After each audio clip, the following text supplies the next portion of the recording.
সমালোচনা তোমার লাইফে থাকবে। তুমি যতদিন বেঁচে থাকবা ততদিন তোমার লাইফে সমালোচনা থাকবে, অবহেলা থাকবে, অবজ্ঞা থাকবে, তুচ্ছ-তাচ্ছিল্য থাকবে। এটাই স্বাভাবিক, এটাই জীবন।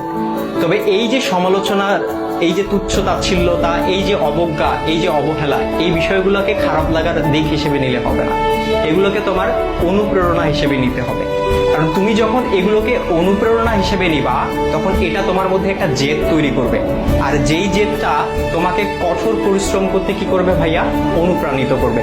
তোমার কঠোর পরিশ্রম করতে গিয়ে তোমার সব ধরনের ক্লান্তিগুলোকে দূর করে দিবে। আর যখন তুমি একবার কঠোর পরিশ্রম করতে শিখে যাবা, তখন স্যাক্রিফাইসের যে বিষয়টা, এই বিষয়টা তোমার মধ্যে অটো চলে আসবে। সুতরাং এই যে, আর সবকিছুর সাথে যদি বলো যে এই যে সমালোচনা, এই সমালোচনার পাশাপাশি জেদ, কঠোর পরিশ্রম, স্যাক্রিফাইস, আর এগুলোর সাথে যখন মেধার সংমিশ্রণ ঘটবে, তখনই তোমার স্বপ্নগুলো পূরণ হবে। সুতরাং সমালোচনাকারীর এই যে সমালোচনা, এই যে অবজ্ঞা, এই যে অবহেলা, এই যে তুচ্ছ-তাচ্ছিল্যতা, এই বিষয়গুলোকে তোমরা কখনো খারাপ বিষয় হিসেবে নিও না, বা খারাপ লাগার বিষয় হিসেবে নিও না। এগুলোকে তোমরা